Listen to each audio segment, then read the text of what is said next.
gave you the neck cut off. Here's my thing.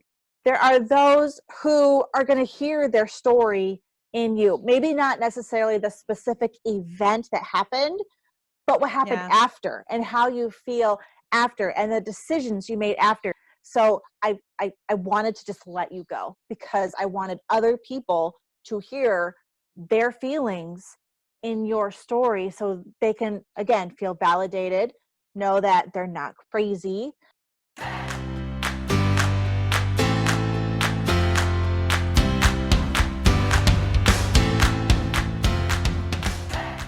Hey, Tracy Lowry here, and you're listening to another episode of Multiform PTSD, where we talk all things mental wellness, including PTSD, complex PTSD, brain injury, abuse recovery, suicide, relationships, and brain injury. I'm so glad you're here. So make sure you share with all your friends and come back and let's go ahead and get started. Thanks for being here.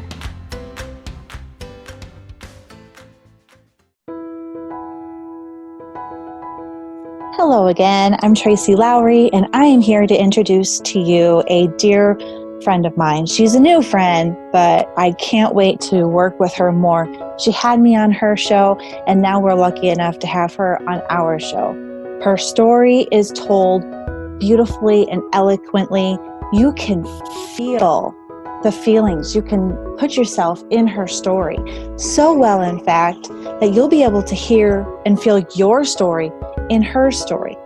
There was just too much to share, so I had to break it up in two. So we have 2 parts of Miss Maria Daniels. She has her own podcast, Successfully Chaotic. She is very real, down to earth, and she's going to tell you like it is.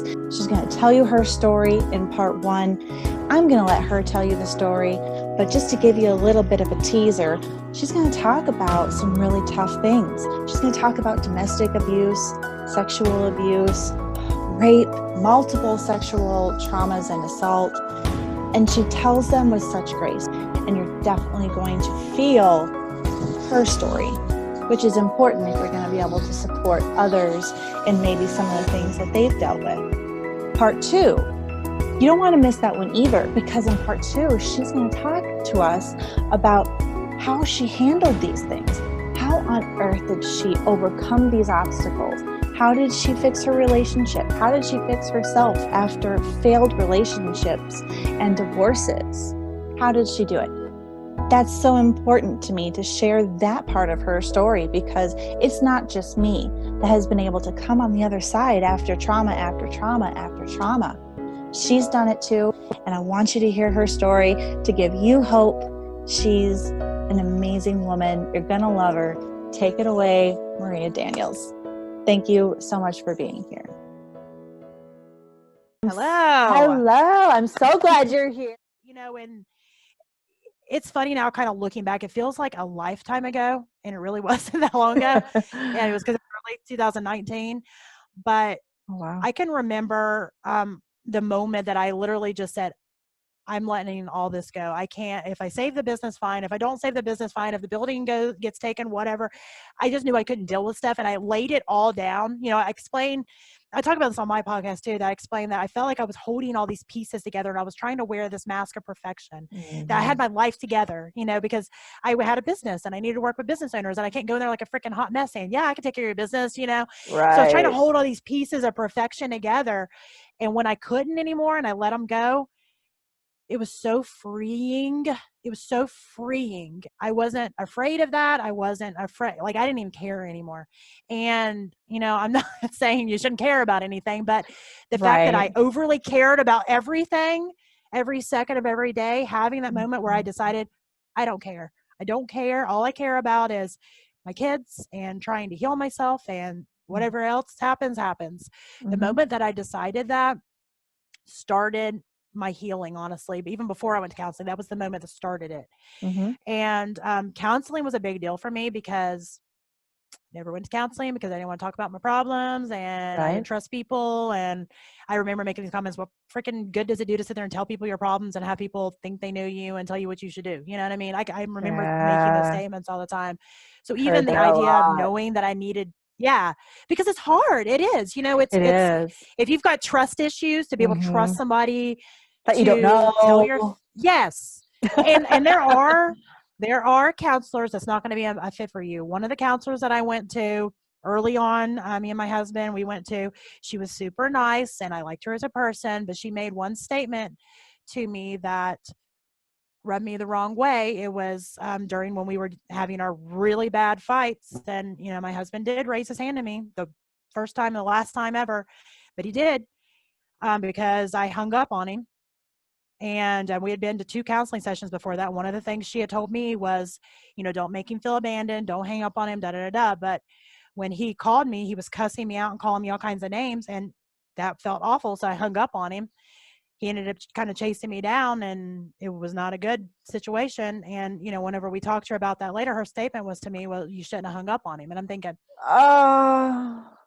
and I'm like, okay, well, maybe there was other ways to handle that, but there is no excuse for what went on. Right. And I didn't want to go to counseling again after that. But thankfully, okay, she shouldn't have said that. She's human too.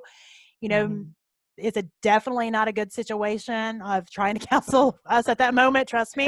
We're both stubborn. We're both so stubborn. So I'd say she was kind of in those one of moments like, I don't know what to say. Like she had to be. I actually feel bad for her now. I feel like I need to write her a letter. But anyway, we ended up finding another counselor, and we ended up going to counseling separate for a while, which I also think helped. We went separate and then we would do together. Right. And I think that helped a lot because at that point we had our own advocate too. Because, it's never just black and white, and I say this all the time, life is not black and white. It's just, it's pretty much all gray.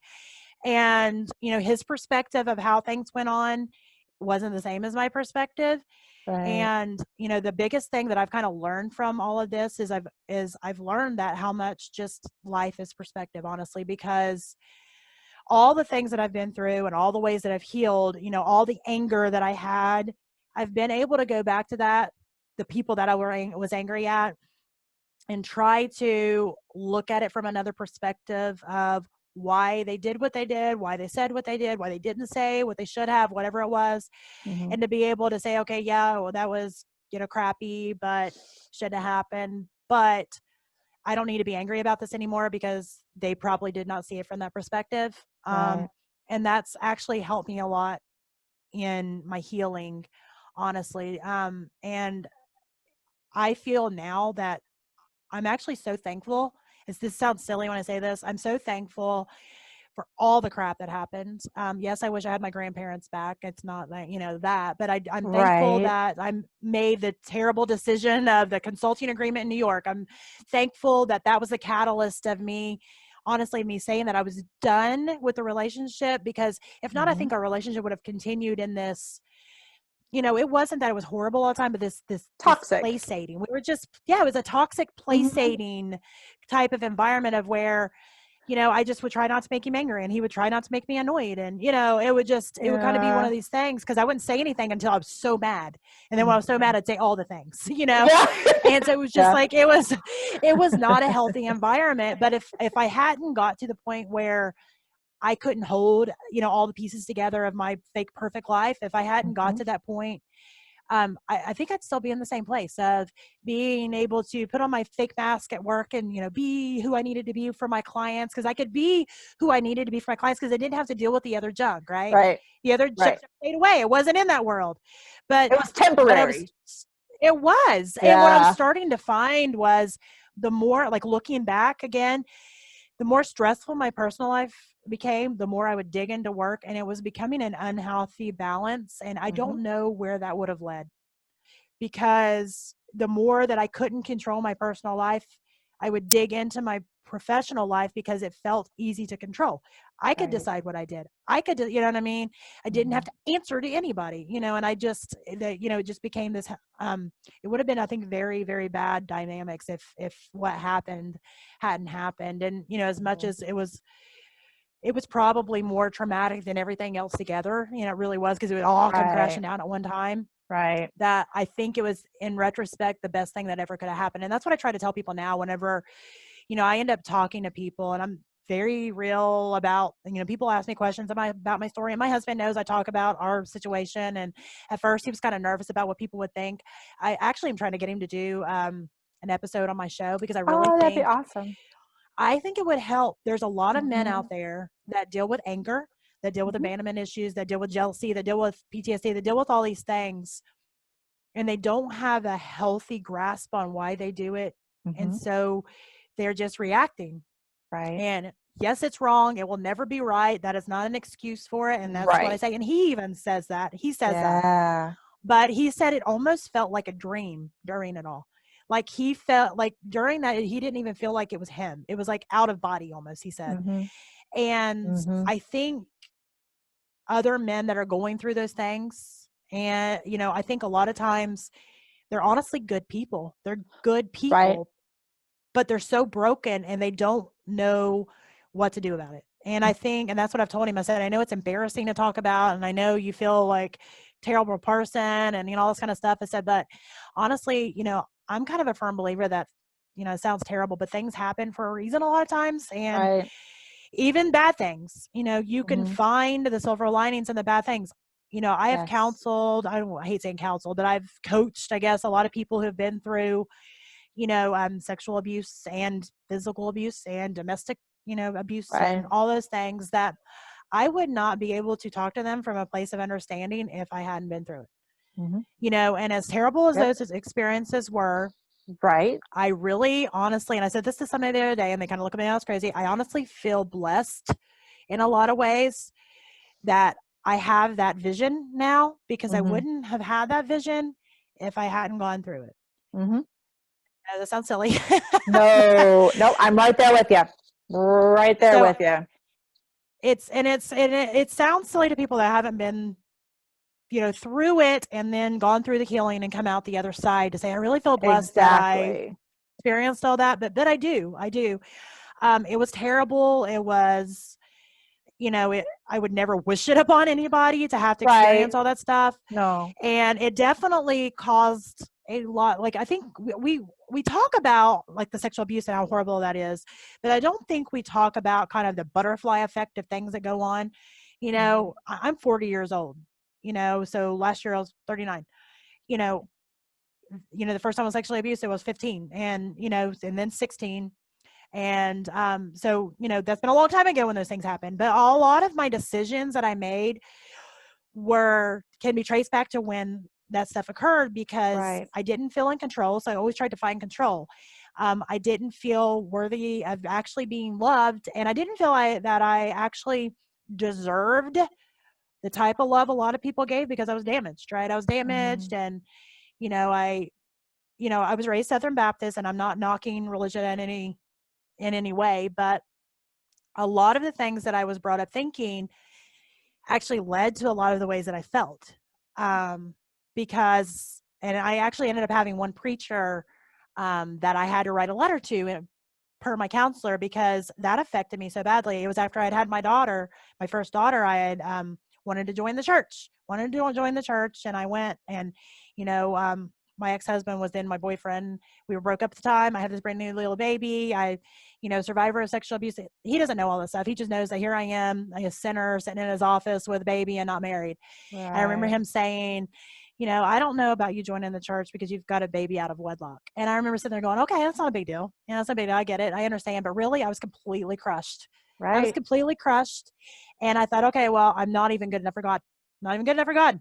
So Right. I don't care anymore. You know what I mean? And it's those Yeah. little things that I think, again, I think we need to take a step back a lot of times, a look at perspective and not reacting. Mhm. And I think a lot of things that people do and people say, like, I don't think he was a horrible person. I don't think he was a horrible, terrible person that shouldn't have ever been a preacher. But I don't think he realized, again, the damage he was doing at that moment to my Right. already damaged state. Right.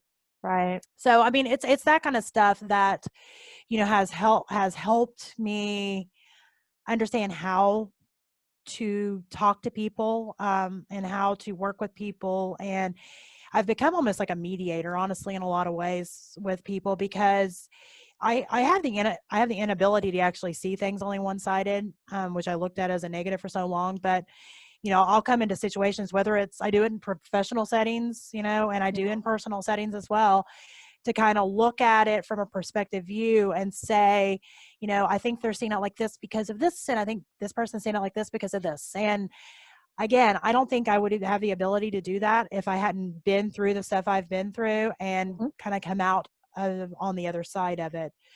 So, I mean, I think I would say if somebody's, going through some super tough times right now, I tell people all the time, I'm like, look for the silver linings, clear your schedule of everything that you don't actually have to do. I mean, literally have to do, not want to do, need to do, whatever, have to do, because the more you could take off your plate, the more you can start to focus on actual healing. Find somebody to talk to. They don't have to be a therapist or a counselor. They could just be, I think it's better to do it with somebody you don't actually know, in my opinion. You can talk to people also, but I think you definitely need to have somebody you do not know personally, kind of they can be as objective. an advocate too. Yep, exactly. I definitely think that that's a good thing to reach out to say, because you've got to have somebody that hasn't already, like you said, be objective. That hasn't already formed opinions of why you did this. You need to be able to come from that side, because a lot of the decisions that I made when me and my husband split up, I live in a small area. There's still people that thinks that we split up because I was having an affair. It was not the case, because I ended up with a boyfriend like that second. You know what I mean? It does look like that. Yeah. So again, trying to look at it from their perspective, I probably would have thought the same thing. So I'm not angry. I don't put up billboards saying that's not what happened. I don't feel the need to explain. You know what I mean? I've actually to a point now where I'm fine with people thinking what they think. And if they ask me a question, I'm honest about it. But I don't feel the need to put it on social media or blast it from the rooftops. And I just let people think what they're going to think. And,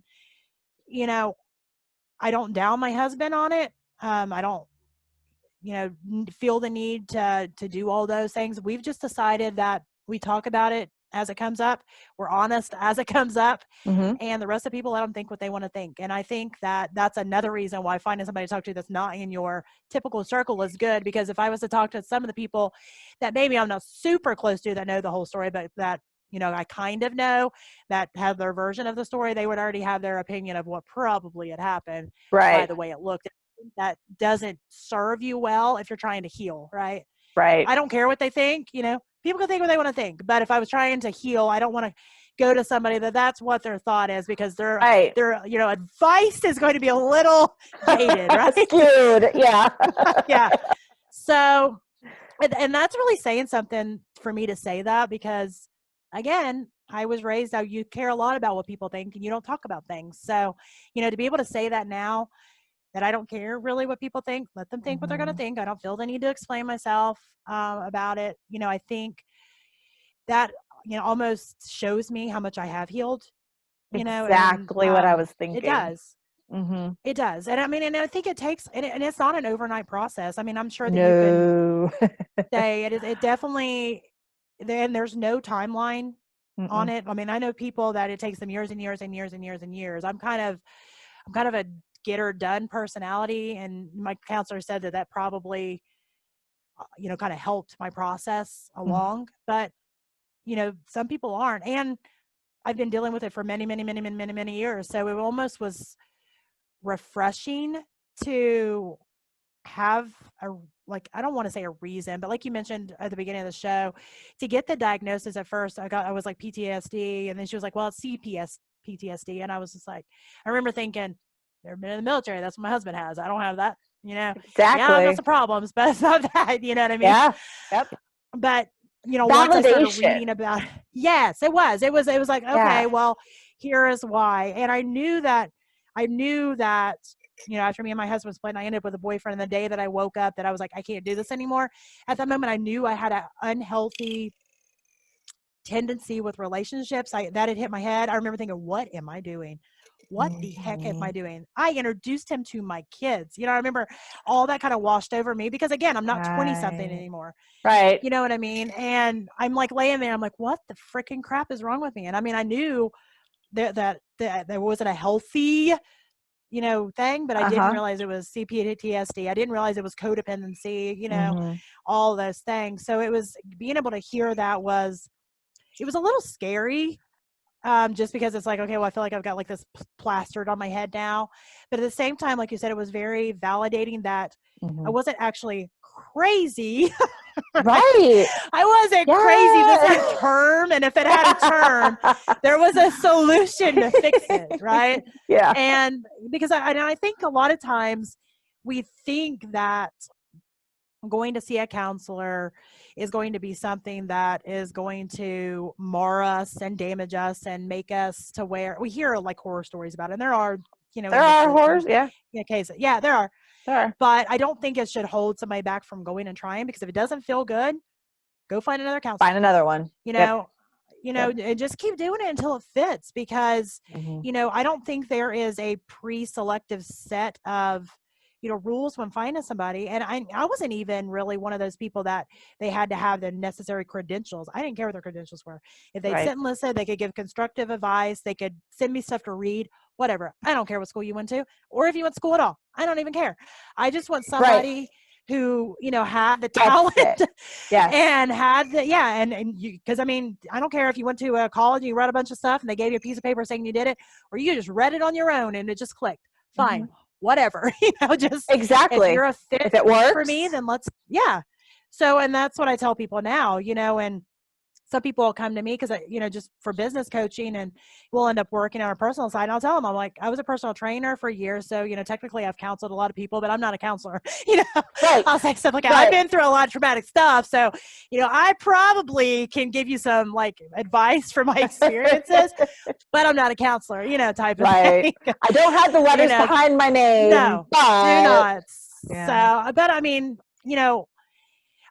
there's a lot of people out there that avoid counseling. My husband avoided counseling. I Mm-hmm. avoided counseling. I've talked to lots of people that avoided counseling. So I think Yep. that is something that happens. And I think that's why the term, other people gave me the term coach now.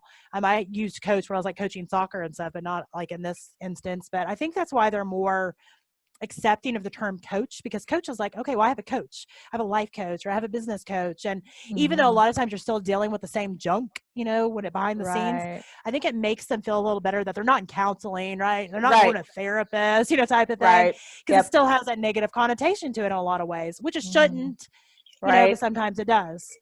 So, I mean, yeah, I feel like I've been talking like a lot, because I do talk a lot. I'm like looking at the time, like, oh my gosh, I've been talking forever. I'll let you ask me some questions, and I guess I'll shut up for You should have done the thing. Remember, I No, told you I I gave you the neck cut off.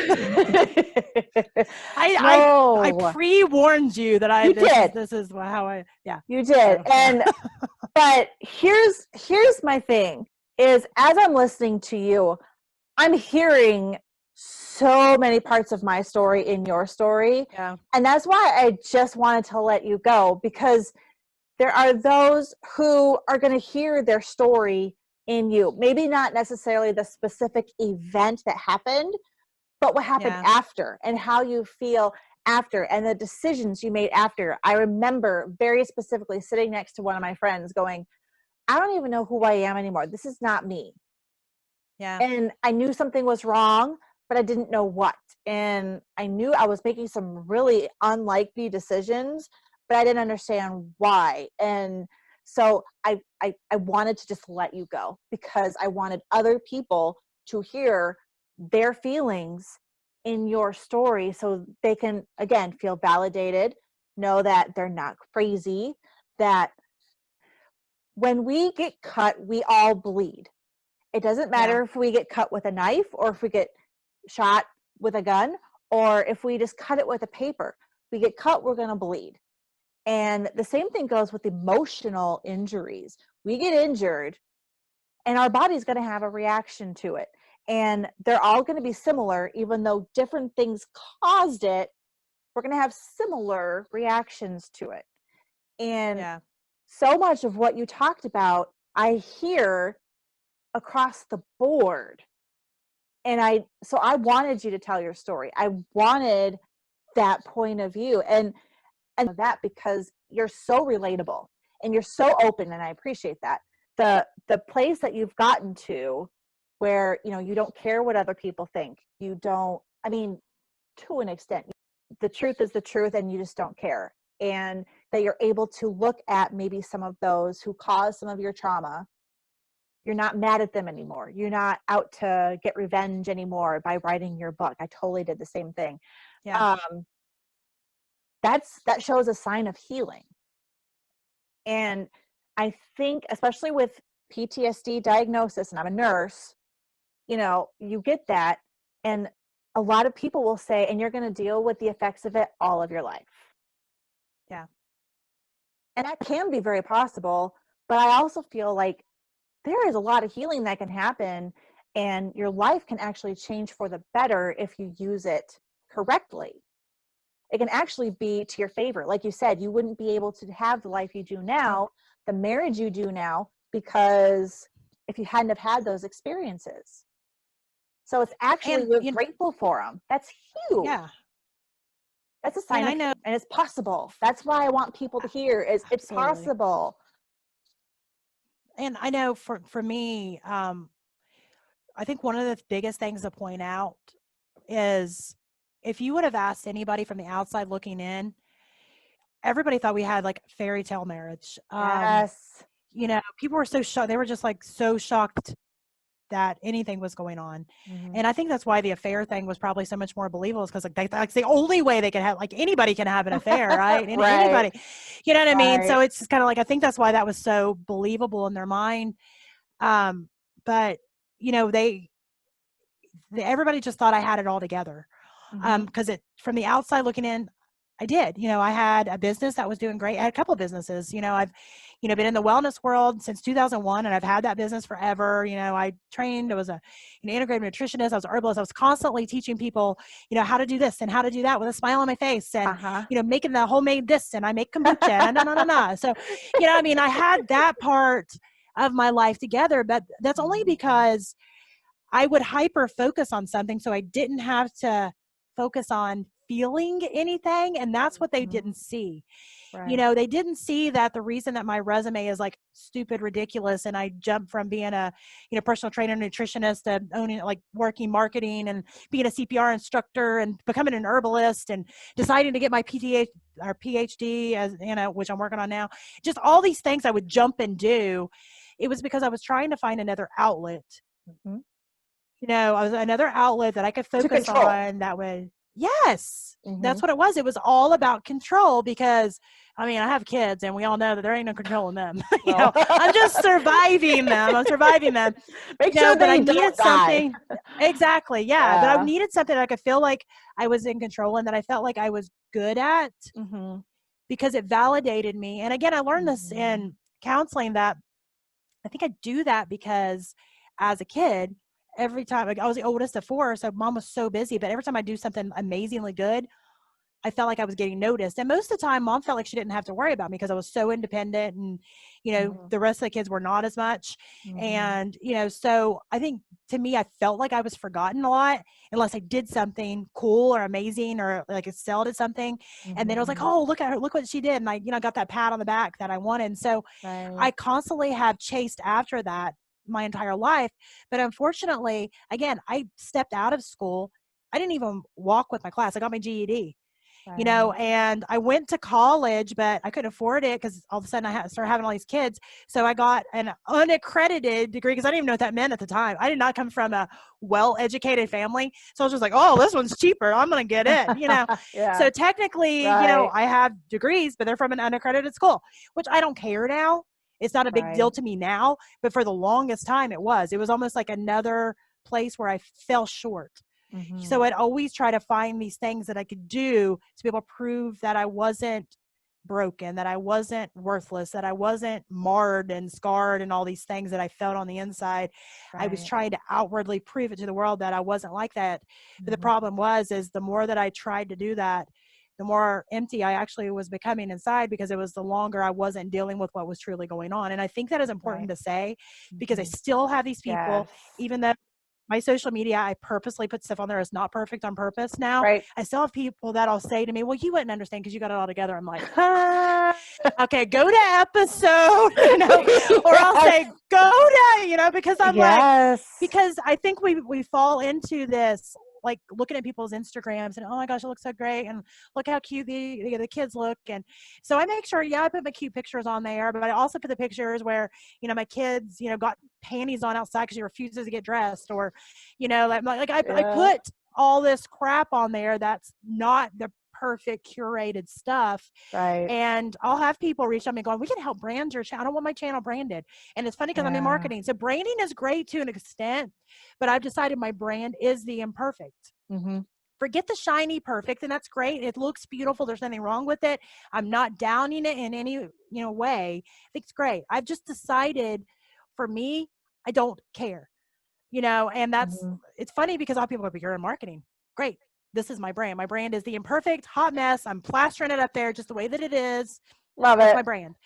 And it's become free. Yeah, it's become freeing. And that has become the catalyst for peeling back all the stuff in my life that doesn't fit. This year, and people, this sounds terrible since we're in the middle of the pandemic and stuff still, this year has been the best year for me.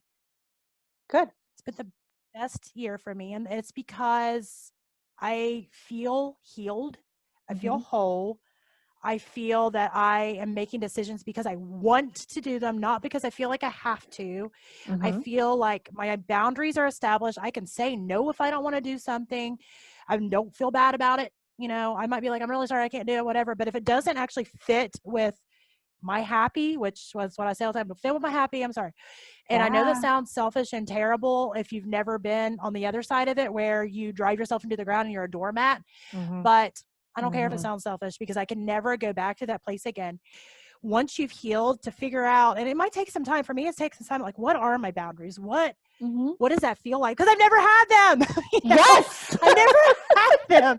So it's like, let's try this out, and, at first I was very guarded again, because I've been guarded, but it was a different kind of guard. So it was like very guarded, and slowly be like, okay, let's try this, see how this feels. Okay, well, that's not bad, and I think it's just kind of trying what works for you, and slowly peeling back the pieces of your life that don't fit with your happy, whatever your happy looks like, and that might look different today than it does next year or next month or whatever, but for me, it's been doing less, which is against most people's business life for sure, because I'm in a lot of these business groups. They're like, what are you they're like, what are you doing to get all your stuff done? I'm like, doing less. I'm working 2 days a week right now, and I don't feel the need to work more than that right now. I don't want to. I don't think that I should. Like, I'm still in this cautious place of knowing that it's almost like an alcoholic.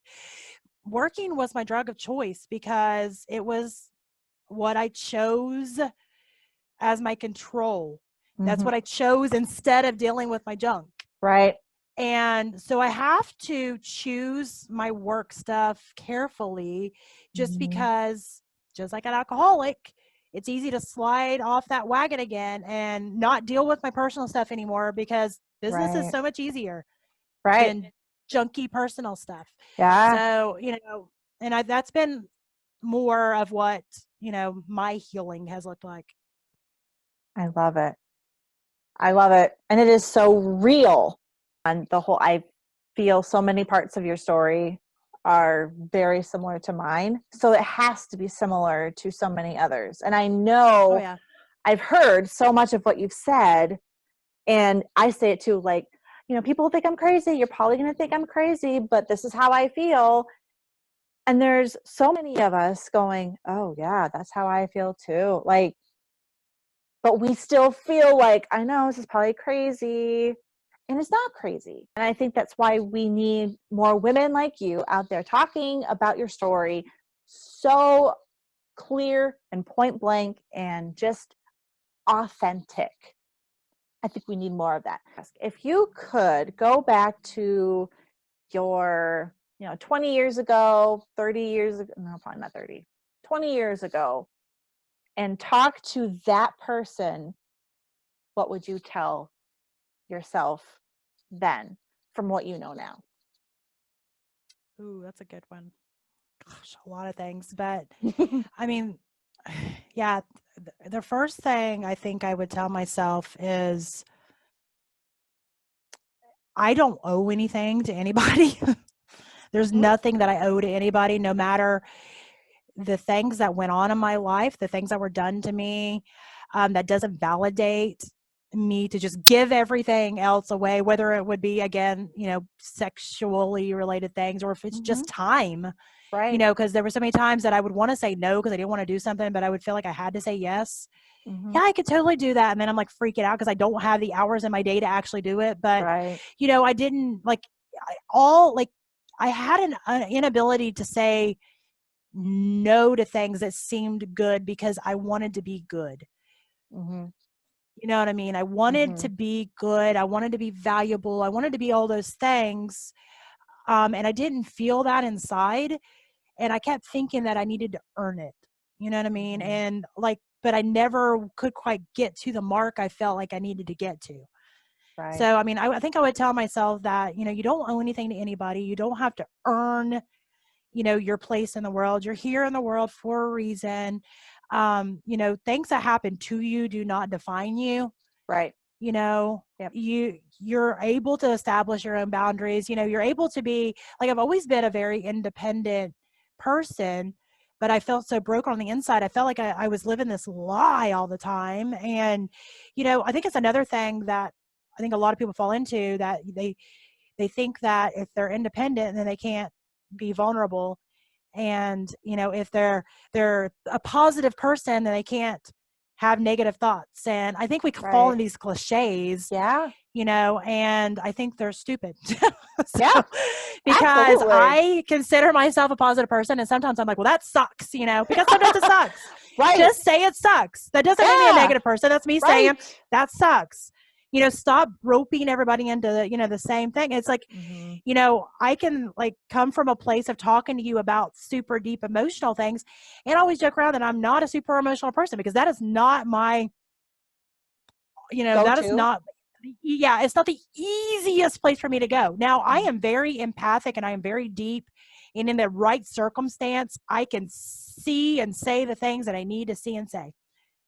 But I'm also the biggest smart aleck on the planet. I'm the biggest smart aleck on the planet, and if I'm uncomfortable, I joke more. You know what I mean? So I have both of those in me, and it's just a way. It's just the way that it is. Yeah. So, I mean, I think I would say that that's okay. It's okay to be who you are, Mhm. and you don't have to be validated by anything. Yeah. But I also had to learn that no one person can be everything to me either. A, it's not healthy. Like you talked about, the codependency. It's not Yep. healthy. Yep. But B, that is setting up that person up for failure. Someone to talk to about certain things, that's going to be a girlfriend. It doesn't have to be my partner. He doesn't want to talk about that, and that's fine. That does not mean he doesn't love me. That means Yeah. I can have a friend or a family member to fill that space. I think there are some spaces that only your spouse or significant other should fill. I'm going to say that. Absolutely. Yeah. Yeah. But, And I would say those things too. Those things would definitely need to be said. Those things would yeah, definitely need to be said to me. yes. Because yeah, those were some of the biggest ahas for me. Mm-hmm. And that's what I was saying. Like during my counseling, I figured out my part that I had to play in my first marriage falling apart was I Right. expected him to fix me. I couldn't fix myself. And Mm-hmm. yet here I was expecting this kid, pretty much. I mean, looking back now, we were kids, to Mm-hmm. be able to like put all the pieces of me together. And I was mad at that he couldn't. You can't rely on anybody else to be able to fix things. You can't even fix yourself. So stop it. I Right. mean, that's, yeah, Right. that's me too. I mean, it's Mm-hmm. definitely me too. I think you have to have a sense of humor about a lot of things. Again, Right. timing is very important, but Right. you do Yes. have to have a sense of humor about things, because, life can be hard, and it can Hard. be mothering sometimes, and it can be just messy, and just, and you can feel the weight of that. And again, I didn't realize that I was very empathic. I avoided situations because I didn't like the way that it made me feel inside, but I didn't have Mm-hmm. a name to put with it. Right. I just know that I don't like sad movies. I don't like scary movies. I don't like, I don't like things that make me feel like I Certain ways. can't control it. Yeah, I don't like it. Yeah. I don't like it. Mm-hmm. So I just avoided it. But at the same time, I'm the person that people have always come to. I've always been the fixer, as my counselor pointed out. But they said the fixer doesn't always fix things, they smooth it over. Right. So my entire life, people would come to me and I'm falling apart on the inside, but they're coming to me to help. And I just trying to smooth it. I want everybody happy all the time. Yep. Just smooth it over. Everybody happy all the time.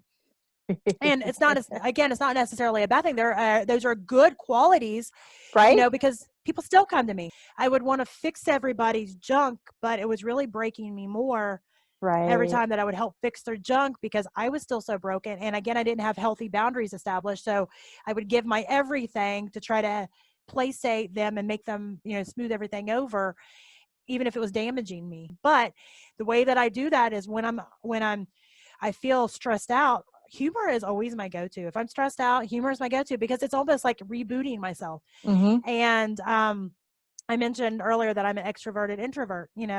I've done public speaking, I've done public singing, I've done lots of public stuff. I can, I've done little comedy skits, and, I can be that person, right? I can be that person, but then it's like I'm drained afterwards. So like the Gotta way that recharge. and the way that I do that is like complete sarcasm. Like I am sarcastic, so sarcastic. My kids are sarcastic.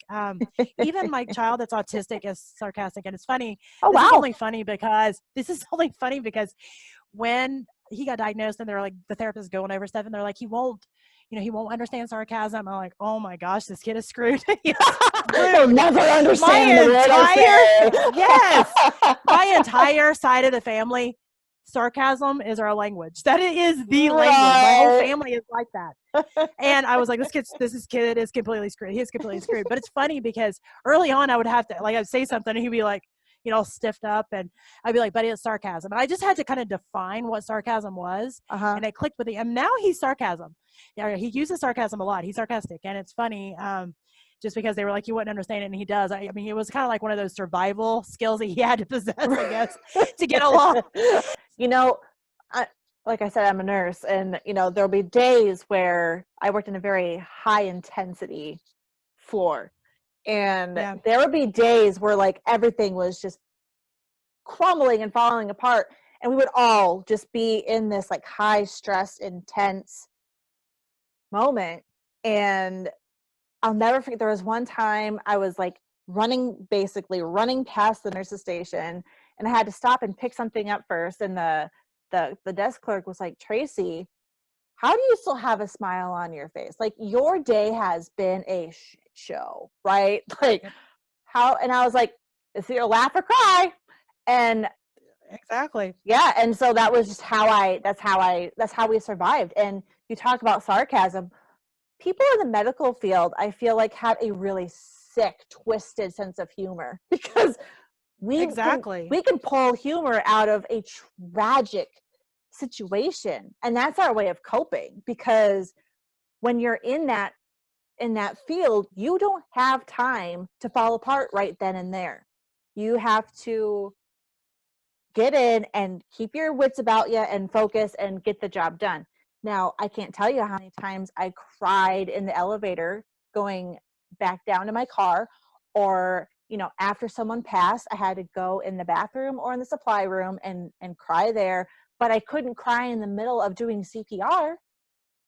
So you just have to find the humor. And so we joke all the time, like, if patients heard what we said sometimes, like, they'd be mortified.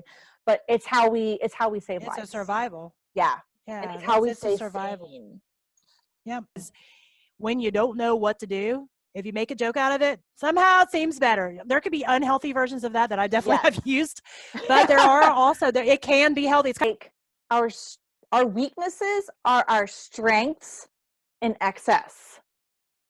Absolutely. So, like you said, you need boundaries, and there's timing and situation, and there are things I would say to my nursing friends in certain situations that I would never say to anybody else, because they wouldn't get it and it would be very offensive.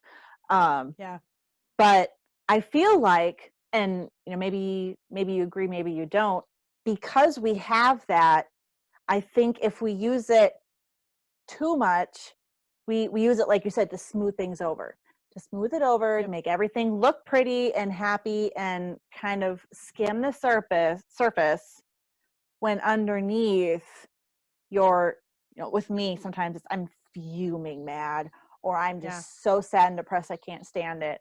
I'll Yep. throw a joke Yep. out there and just smooth it over.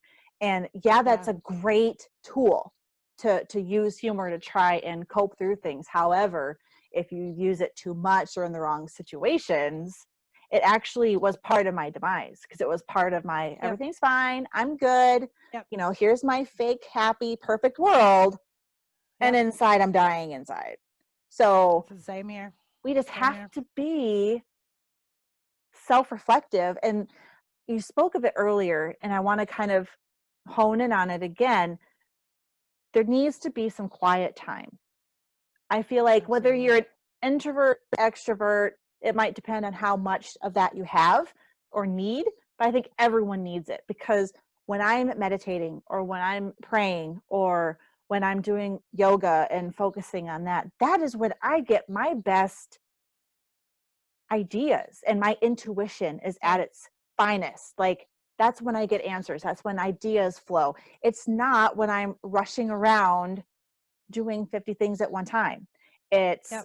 not when I'm, listening to the TV with one ear and listening to my kid with the other, and listening for the timer in the kitchen. And that's not when I'm going to get my best thinking done or decision making or conflict resolution. It's just not. And it makes it more stressful. Yeah. It's adding Yeah. more stress. Mhm. Yes. So you're, doing less. I feel like when you do less, you can then focus.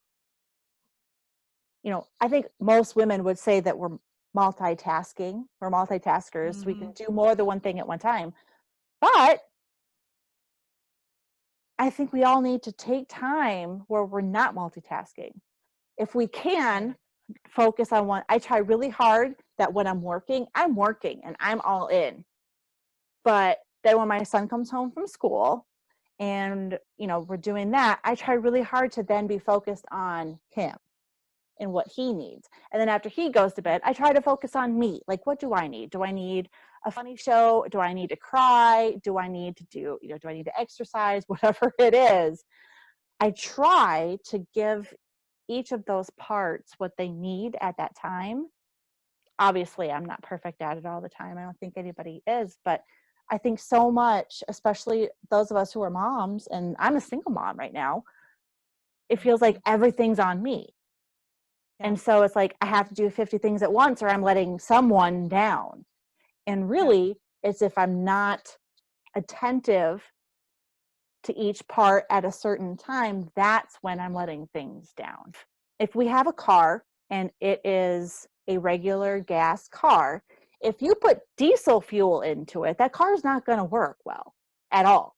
It'll work very poorly, and then it's just going to break on you. So you Yep. have to put in the right input to get the output that you want, whether it be your car or whether it be us. So we really have to be Absolutely. careful what we put in. You talked about how there's movies that you can't watch. I the same thing. I have Yep. to just kind of realize my boundaries.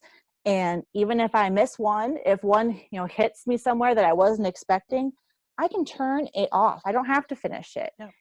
And that's self-care. And we just have to be more careful of that, because our input is our output. And I think, I never used to listen to a lot of comedies or comedians or anything like that. But when I had my breakdown and I broke, that was what I used to try and get me out of a funk. Like, if I was just at the lowest Mm-hmm. of lows, I'm turning on Kevin Hart and laughing. And I Yep. will watch Kevin Hart until I laugh. Like, that's my goal. But Well, what I, they're usually finding something that's a mess and making it a big joke, and I think that is why that's so appealing. When the mess is like, okay, they just told that story. Maybe my life is not so bad, right. But Mm-hmm. what I wasn't good at is resting, Mm-hmm. stopping, Uh-huh. reflecting. Yoga was not something that I did to meditate and rest and reflect. It was something I did because I was pushing myself to the next level. Yep. It was the next thing that I was checking off my list, Yep. So I do yoga now, but it is every single morning without fail. If they get up, the same time as me that morning, I get them settled and they know mommy's going to do yoga practice. And they know unless somebody is dying, they leave me alone. And they do, again, setting those boundaries. And I think so many times you mentioned moms think they have to be the martyr of the family, and you don't. You don't have to be a martyr. You can love your kids, you can love your husband, and you don't have to be a martyr. Yes, I would give my life for my kids. That's not what I'm talking about. I'm talking about I do not have to not do yoga that morning just because my kids get up and they want me to be in there. Well, tough crap. I don't need to be in here. I've got you a bowl of cereal. You're sitting at the table. You can sit here for 20 minutes. I'm in the other room. You will be fine. And establishing those boundaries with my children too was huge because I didn't do that with my older kids. I was their doormat too. I was at their beck and call. I was like, oh yeah, mom is here, because that was my job. That's what I thought my job was. My goal is I want to just be happy. That's it. Be happy. And I feel like, because you said, the best thing you can do for yourself is, self-care. Honestly, it's the best thing we can do for our loved ones too, in our professional life and our clients.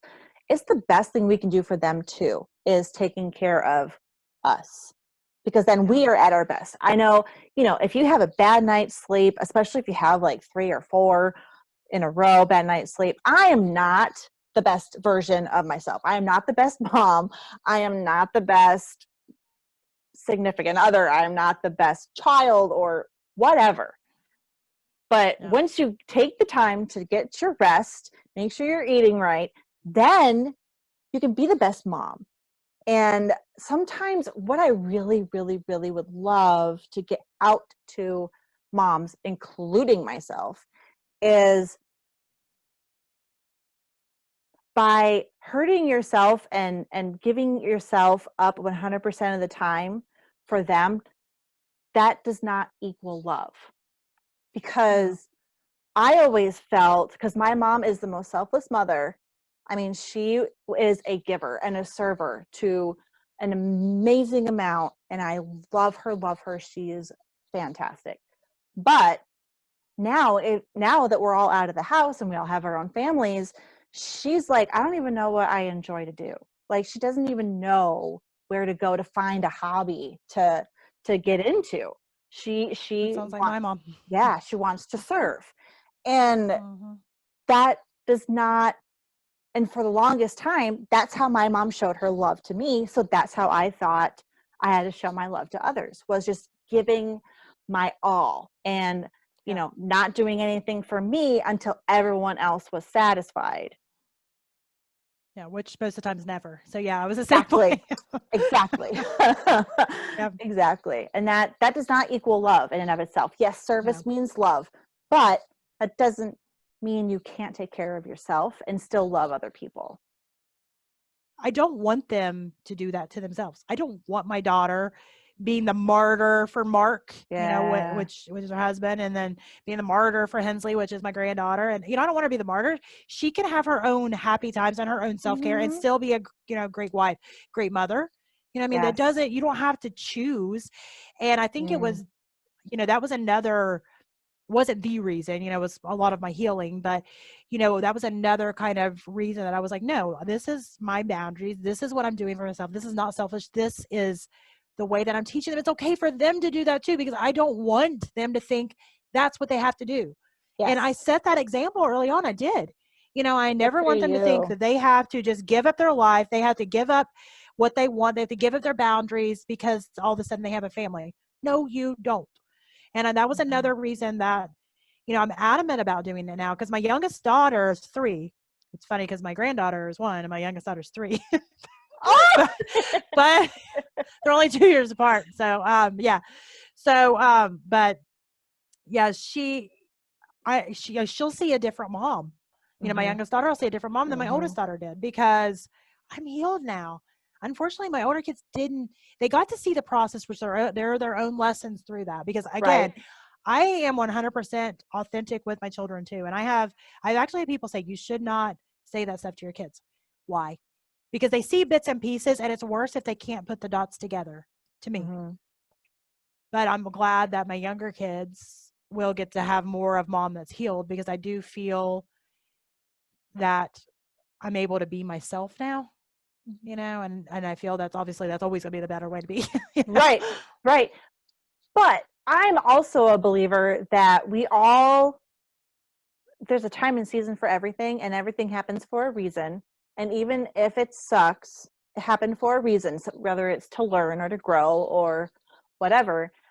I would venture to guess that the mom you were with your older kids, because you mentioned they're going to get a different mom, I bet that's the mom that they need for their growth, for their learning. And your younger kids, the mom they're going to get from you is going to be what they needed. So yeah, that's how I feel. I love it. Thank you so much for being here, because I feel like we could talk forever. we probably could. Well, I mean, now we have my story established. Now we can get into why Maria does the things she does. That could be a whole episode. Actually, lots of episodes. That could be lots of episodes. If I can just reach one person, fine, whatever, it's worth it. I don't even care. So, and that's kind of what I decided. And I mean, it sounds like you're much the same way, but it's actually helped. The more I have people reach out and say, "Oh my gosh, me too. So glad you said this." Yes. It's like, okay, well, I'm not making a mistake by airing my dirty laundry, as my mother says. You're airing your dirty laundry. I'm like, okay, I'm doing fine by doing that. It is, the funny thing is, the actual definition of marketing is reaching the people that you're targeting and at the same time repelling the people that you don't want. That is. So I'm like, okay, well, that's what I'm doing. I'm marketing. You know what I mean? And you don't think about it like that, because when you think of marketing, even professionals think marketing, you just want to reach everybody. Well, that's not the actual true point of marketing. The true point of marketing is to reach your target. Right. And if I'm speaking my truth and I'm being authentic, even in my marketing world, fine. Maybe my target is other hot mess business owners. That is fine being authentic and doesn't want to pretend like they got all of it together all the time. Mm-hmm. Maybe that's my people. That's fine. And maybe not, and I'll never work again in that world. That's fine. But I mean, I do. We think we're failing, and we're not.